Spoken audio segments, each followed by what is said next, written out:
from Dun & Bradstreet, Brad Nichols. First, some supporters to thank, and thank you for listening.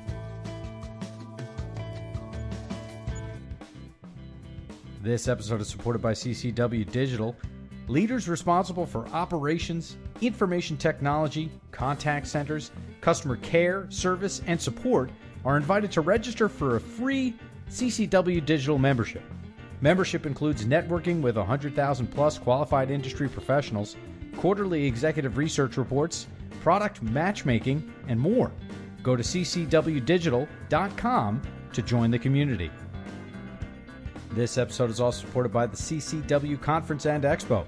The event will empower you to test, learn, and try the next big thing in customer experience optimization. Are you interested in mining data across touch points for personalized and predictive data? Are you trying to integrate your systems to get a more complete view of the customer? Are you figuring out what innovations to invest in? Chatbots, virtual assistants, AI, VR, biometrics, to name a few? Go to callcenterweek.com to register. Global service leader for Dun & Bradstreet, Brad Nichols, joins us live from CCW Fall, where he shares some background on an automation solution search from a past position. He explains that while it's important to look for solutions for high-volume, low-value calls of an easily solved nature, the low-volume, escalated true conflict issues still demand a human element. Brad affirms that empathy is the magic of the contact center, though he says that when you've got products and services that have created an emotionally charged situation, it's critical. Brad also shares a key lesson, which is that a boatload of confidence and a decent suit will get you a long way. Welcome to CCW Digital on B2B IQ. I'm your host, Seth Adler. Download episodes on ccwdigital.com or through our app in iTunes, within the iTunes podcast app, in Google Play, or wherever you currently get your podcasts. Brad Nichols. Before I was at Dun & Bradstreet, I was with an organization called Risk Management Solutions. And what they do is they provide catastrophe modeling to the insurance industry. It really is a space. So what we're talking about here is insurers usually use actuarial science and data to determine their level of risk and pricing when they are providing coverage to a person. When it comes to natural disasters and understanding those, you really don't have the type of data behind you to do that kind of an analysis. So the company that I worked for, they really carved out their space by creating big scientific modeling exercises that allowed the insurance companies to really understand what kind of risk they were absorbing in terms of the likelihood of impact and the dollar value of impact of loss if natural disasters hit the portfolios that they were underwriting. So that has nothing to do with intelligent chatbots, but that's the context. When I was there, one of our big tasks was to build an entire self-service portal. And so what we were trying to do was, as many of you are when you're embracing self-service, is you're really trying to deflect a lot of the traffic that's coming into your contact centers, right? Allow your customers to find answers themselves because it's a better experience, it's lower cost, it's all those good things. So as part of that exercise, one of the components that we looked at was a virtual agent, which is really, this was probably about 4 years ago now, so it was a little bit less mainstream than it is today, but there were still a couple of examples of this being done very well out there. Alaska Airlines had a really good one. TD Ameritrade had an excellent virtual agent, so we looked into it.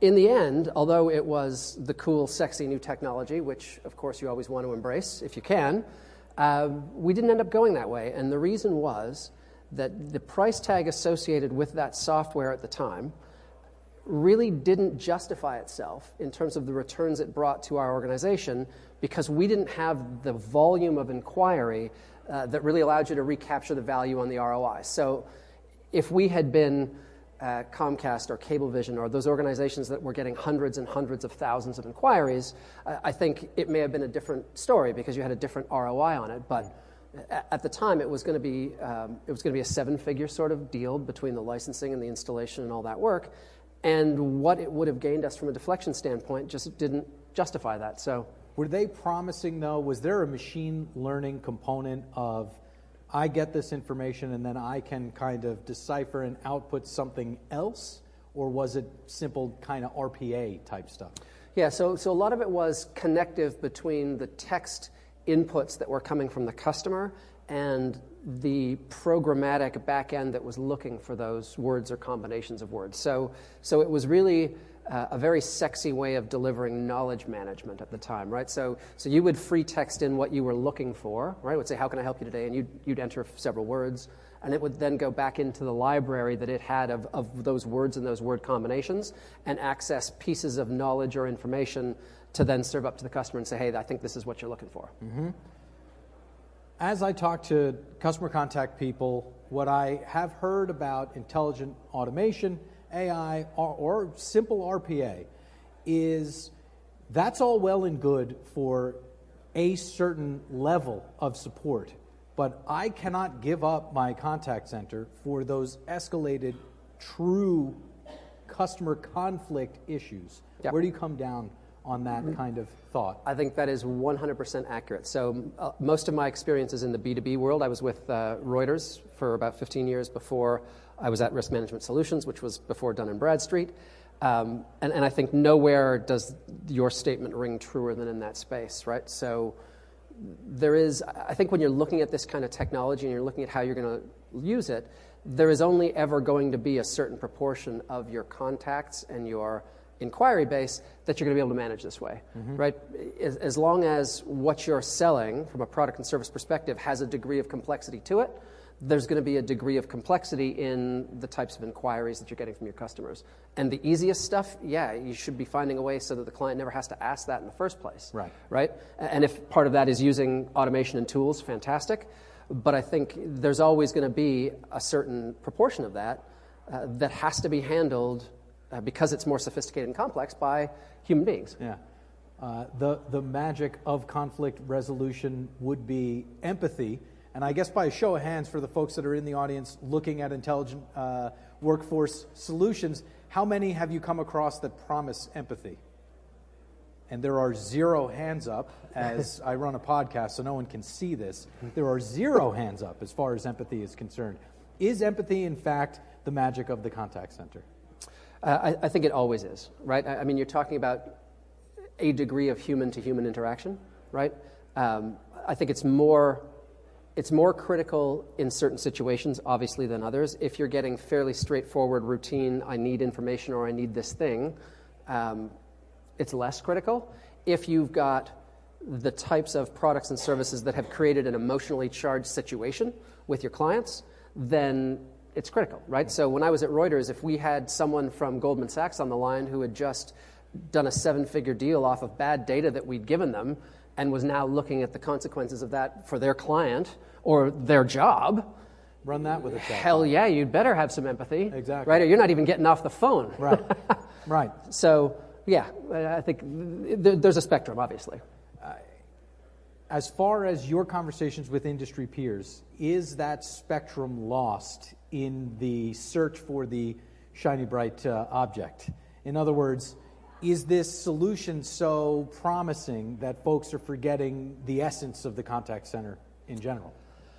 I think that's going to come down to the way they think about the use of the technology, right? If you approached it from the practical perspective that we've been discussing and recognize that there's a limit to what you want to try to accomplish with it, and those limits are sort of framed by the highly repetitive, straightforward activities that you're going to have to do over and over, I would suspect those are not the highly emotionally charged problems that your customers are facing, or your business is in bigger trouble than the one you're trying to solve. You got different problems, right? Exactly.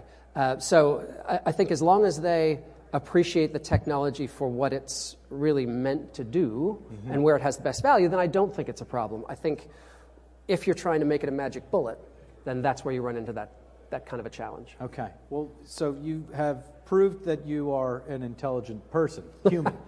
And Woo! So we need to... All right. Exactly. See, he said he was a tough interviewer, and I passed the first hurdle. That's it. We've made it to the second part. Nice. And the second part is you, right? So where are you from? Originally, I'm from Toronto. I'm a Canadian. All right. And I've heard of this place. Yes. It's just to the north. Indeed. We do not live in igloos. No. And nor do we take dog sleds to work and school. Fair enough. We have roads and cars and many good things. But as far as the dog sled, how close are you to Mississauga versus Toronto? You know, how much Mississauga is a suburb of Toronto. Indeed. Yep. Yeah. And so I'm from the east side of Toronto originally, which is maybe about 25 miles. So right in between right? I mean, you could be confused for a Mississaugan? Indeed. No one would ever actually call themselves a Mississaugan. Everybody uses Toronto. I got you. We got, especially down here, because we struggle enough just to get you to see where that is on the map. Here, We yeah, don't want to get into suburbs. So that's 416 area code? 905 area code, so just the 905. outside, yeah. So really, I'm Suburbs. actually more correct than I thought I was. Yep. Which happens never. But, all right, so growing up in Toronto, Yep. did you play youth hockey? Like, what is it like? Of course. It's what you do as a Canadian. In fact, in order to get any form of government identification, you have to have already played a certain amount of youth hockey. So whether that's on the pond or on the street, that's the sport we grow up with. It's number one. Understanding that you're speaking to someone with absolutely zero athletic ability, how much did you have? In other words, did you kind of go far here, or was this just something that everybody did? No, it's something that everybody did. I mean, I certainly didn't play any sport to a level that that anyone would consider to be noteworthy. Right, you're sitting here. Exactly. I'm in the contact center space. I'm not on ESPN. Right. Okay. So, but what did you learn from playing hockey, whether it be teamwork, whether it be leadership, whether it be just staying up on skates? I think, as with all athletic programs, you learn some dimension of teamwork, first of all, right? Any team sport, I think it's about understanding that it takes more than just one individual to accomplish an outcome. And that game is no different than any other, right? You aren't going to win championships with one great player. You need to understand what the roles are that need to be played by various folks on the team, and they need to play those parts. Yeah. Right? So I think you've got that. You've got the healthy sense of competition that comes with it. And of course, then you have the challenge of being able to both skate and manipulate a stick at the same time, which is a little trickier. Yeah, two things at once. Right, it's not just running. You're on a blade. Yeah, and I tell people all the time I'm male, so I can't do two things at once. Can only do the one thing. So I just love the Wayne Gretzky quote, which everybody knows, which is to skate to where the puck is going, as opposed to where it anything was. else. Yep. Did you know about that quote when you were playing, or did you learn that later? Well, so without, of course, the folks on your podcast can't see, but were they able to observe my haircut, they may realize that I played youth hockey before Wayne Gretzky was making famous quotes. Fair enough. But that aside, I did not know about that quote at the time I was playing, but I think, it's obviously very true. And there was another one that I use of his all the time, where he said, you don't score on 100% of the shots you don't take. Right. And so he, for a guy who made all of his money playing hockey, he has a few pearls of wisdom in there that he can share. Absolutely. Which is interesting that he was not a good coach. Yeah. Meaning he understood it inherently, these two giant concepts, but was not able to communicate it other than in, quote, form. And as far as your fashion, I thought it was a fashion choice as far as your hairstyle. It is. It is more fabulous. streamlined. Indeed. I do find I get less wind resistance. All right. So finally, we put the skates away. Where'd you go to school? McGill, which is in Montreal. Absolutely. A great school. My buddy's dad went there. What'd you study? Economics and political science. Okay. Poli-sci. And economics, yeah. So international relations. There was a time when I wanted to go into politics, and then what became very clear to me was that politicians are hated by everyone, so that was a strike. I think we've noticed that. Yeah, they don't do all that well financially, and they are constantly in the spotlight and scrutinized. So that just ended up changing my direction entirely. Went into private industry and thought, if I can do good things there, where nobody knows who I am and everyone leaves me alone, why not? Right. These sound like good goals. That's an interesting kind of concept, though. You went into political science with the understanding that you would be kind of almost a public servant, and you realized in real time that wasn't actually what it was.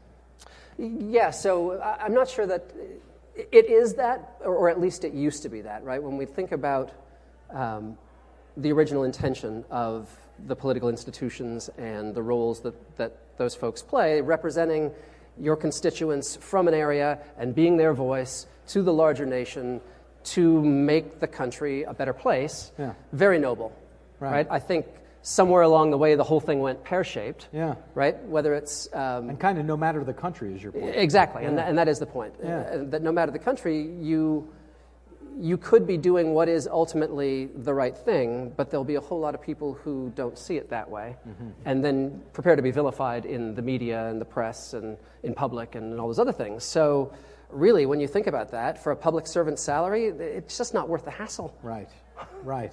All right, so then the econ piece then would be That's what you the other leaned on? side. That's what allowed me to get into the private industry space. All right, and then where did you go? Who was the first kind of group to say, hey, Brad, we'd love for you to kind of come here every day? So that was Reuters. All right. So that's, for those that don't know, Reuters is a British organization that was originally in the journalism space and photography, but the majority of their money, from a revenue perspective, is made in the trading and wealth management parts of financial services. So they aggregate real-time stock exchange information across all exchanges around the world, and then they integrate that with other financial information coming from financial statements, so income statements, balance sheets, quarterly reports, and then they serve all of that content up to decision-making professionals, either in the trading or portfolio management space, through software tools, and that information is used to make investment decisions. All right. So that's where the money comes from for them. Fair enough. And as an economics major, we can see that's how I got in there. They wanted you, but where did they want you? What job did you get? I got in there.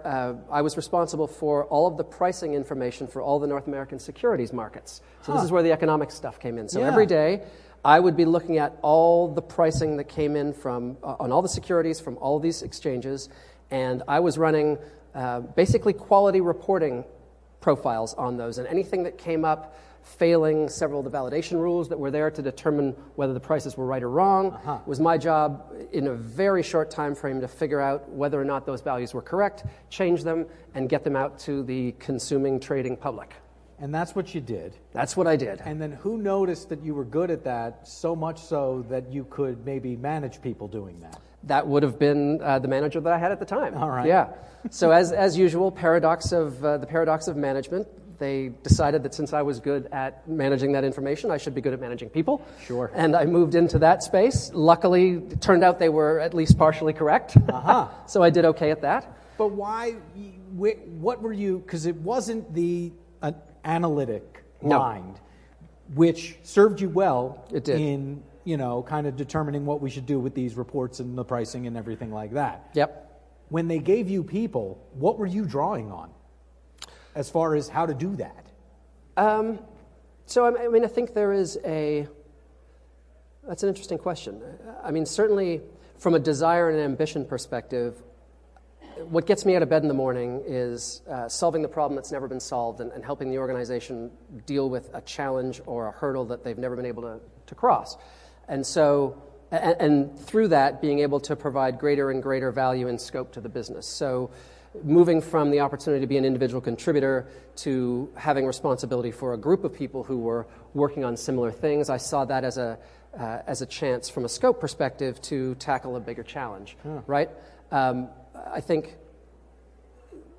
in terms of your question around what did I draw upon, and a good smile for a large part of it, at least in the beginning. Is this the fake it till you make it approach? There is a dimension of that. Yeah. A boatload of confidence and a decent suit will get you a long way.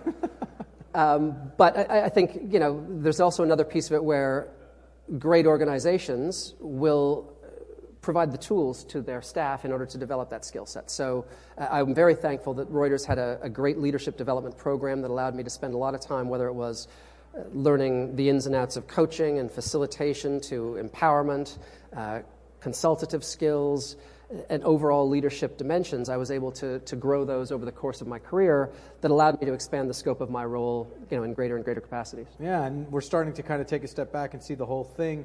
When does contact center come into this?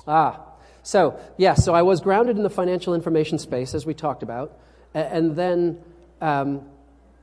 that sort of transitioned through staff leadership to large programmatic change leadership. So as they were putting in place new systems and tools, I was taking leadership roles in helping solve those problems on behalf of the data side of the business, right? And then where that translated was into they wanted to try and get into a consulting space. So there was a time when Reuters was doing an awful lot of consulting that was outside its core products and services. And my area was one of them. So they asked me to take the leadership of consulting practice where what we were trying to do was leverage all of the expertise that we had in-house around people who understood financial information and how to use it, and basically sell that expertise to many of our larger customers, who are many of the big investment banks and global banks, who had quite an appetite for solutions that involved bringing a lot of data and information in and finding a way to move that properly around their enterprise to take advantage of it in various front to back office capability. Give it to me in this dashboard, give it to me in that dashboard. Yep. I need it in my trading engine, I need it in my settlement and clearing, I need it in statements. Right? And I need the Japanese stock exchange data to look the same as the U.S. stock exchange data by the time it gets here, or these things won't work. Yeah, the Nikkei, right? The Nikkei. The Nikkei to NASDAQ conversion. That's of it. course. That's what we called it in the space. The end-to-end. As you would. The end-to-end. Sure.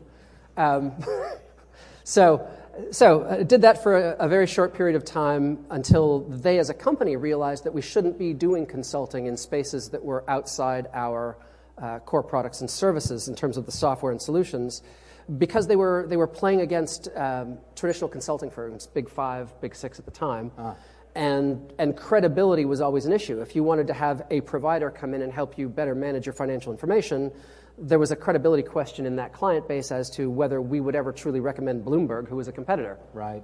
Which was fair. Sure. Right? So that only lasted a few months. But I think what was recognized in the time was I really had a pretty good set of skills for talking to customers and being able to spend time with customers and being able to develop relationships with them. So my role then evolved to really taking ownership of the client-facing side of our content organization and how that was represented through to the client base, because there was a gap between what our straight-ahead contact center staff could handle and the needs that our customers had. So what we found was, as many of you will know with your contact center agents, you tend to, at the coal face, you have a very broad but very shallow knowledge across all of the products and services that you offer, and that's what a contact center agent is. Be able to turn around most of what you get as fast as possible. Or live like a millionaire without $1 in your pocket. Or both. Yeah. So, but the need that we identified was most of our larger customers, so the big global banks, they had, because they were doing so much of this enterprise management of financial information, they knew our content and our feeds as well as the people in our data organization did, and far better than any of our contact center agents ever could. Right. And the problem was, from a customer service and experience perspective, they had no interface into our organization to have the kind of conversations they needed to have. Right? So the technology teams, so we had technical account managers, we had folks who installed software and put in servers. They couldn't talk about the content in that degree of detail, nor could the contact center agents. Right. So the solution that I was charged with resolving was how to unlock the knowledge from 5,000 different people across the globe into a small number of folks at most of our larger customers. And how is it that you did that? Well, I'm glad you asked, Seth. So what I did there was I recognized that it was easier to teach customer-facing skills to content people than it was to teach the content to customer-facing people. So I went into that group of about 5,000 folks and plucked out probably 25 or 30 who were already data experts in various dimensions of the financial information, and taught them how to be good consultative customer relationship frontline people. And so they brought the knowledge with them, taught them how to do the front side of that job, and then allowed them to interface with the right contacts in the client side. Some folks say that can't be taught, though. That kind of softer side, that kind of softer skill, that empathy. How did you go about kind of instilling that into folks, that wasn't apparent to them? Yeah. So I think there was a degree of looking for folks with the right approach and outlook, right? So there were an awful lot of those data people, as I know there were an awful lot of software people that you would never, ever, ever, ever put in front of a customer, right? Yeah. They can't have that kind of a conversation. They don't work that way. But I think if you know what you're looking for, there are those that have that skill set. So one of the things, and to this day I use this as a criteria when I'm looking to hire folks in the contact center, how an individual will characterize their validation. So the question that I use oftentimes is, how do you know you've done a good job? And so there's two types of people. There's people that validate internally and people that validate externally. The answer to that, how do you know you've done a good job, from an internal, someone who internally validates, is I know I've done a good job because I've convinced myself that I'm confident in what I've done and I know it's good, right? I ticked off the boxes that I know I have to tick off. And I'm sure it's good. If you ask the external person, the one who externally validates, the response is because someone told me that I did a good job. Right. And so there's dimensions of personality and behavioral attitude that if you're able to identify them, regardless of the subject matter expertise that individual happens to have gathered, you can find folks who can be unlocked. So I think there's that. And then it's a matter of the way you break down how you want them to approach a customer relationship. So I spent a lot of time in those years developing course content and actually teaching and facilitating sessions around how to build empathy and how to recognize that, right? And how you incorporated that into the way you operated with a customer.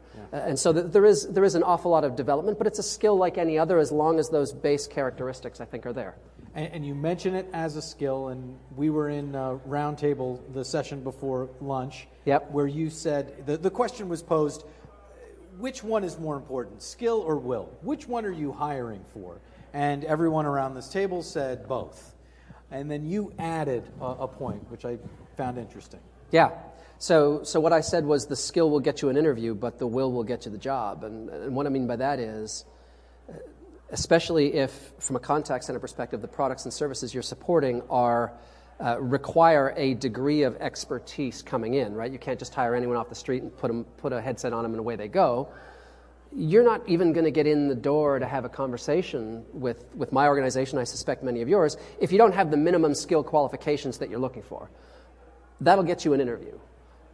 But then when you are holding up candidates against each other who have similar skill, it's really then how you identify or how they identify with those key behavioral and attitudinal elements when you're deciding who it is you're going to choose, right? And so that's the humans at Dun & Bradstreet.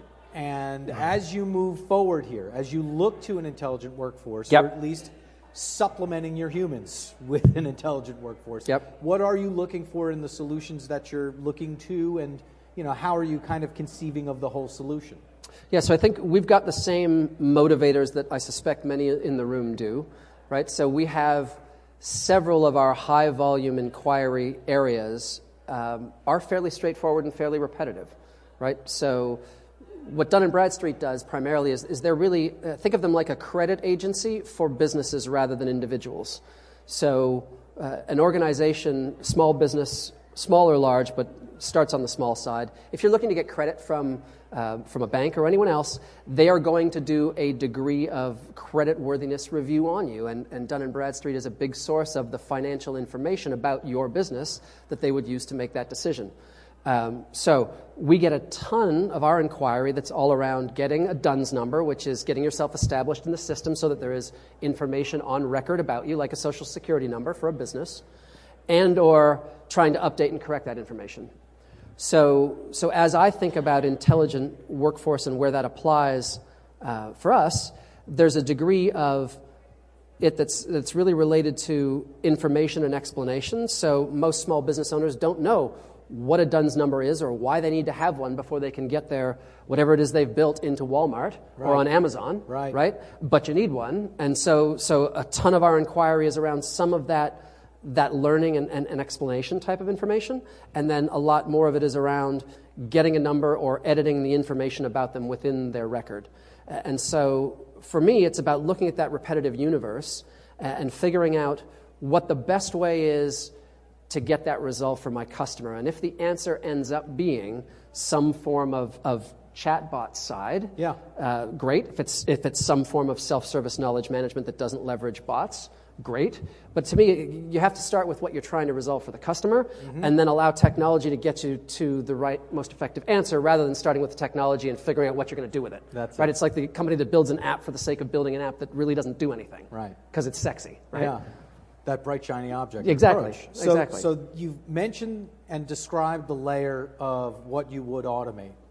For the humans that are doing that layer right now, have you conceived of how you'll upskill or upscale them into different work, and what might that work be? For sure. So, and I think this is really important when you're thinking about your workforce and how you get them to embrace this kind of technology or just automation in general, right? Because there is as we were saying in that particular discussion group, there's an inherent natural reptilian sort of reaction in the brain where they're afraid, right, that they're going to lose their job. So they don't embrace the technology, they don't use it the way you want them to. I think there's a whole bunch of ways to approach that, but when I think about what that means for my organization at Dun & Bradstreet, as we sort of cut away all of that high-volume repetitive stuff, it allows us to get into a more sophisticated form of customer service, right? That we don't get the opportunity to do today because we can't sharpen our saw because we're too busy cutting down the tree, right? So it's about helping them see what the horizon of progression looks like within our own organization, and how unlocking the time and effort that at the moment is attributable to these repetitive items can then be reapplied into some of the more complex solutions and partnership that we'd like to pursue with our customers if we get rid of more of this transactional. And that then, what comes with that is a set of skills that you need to develop within them, right, within the staff.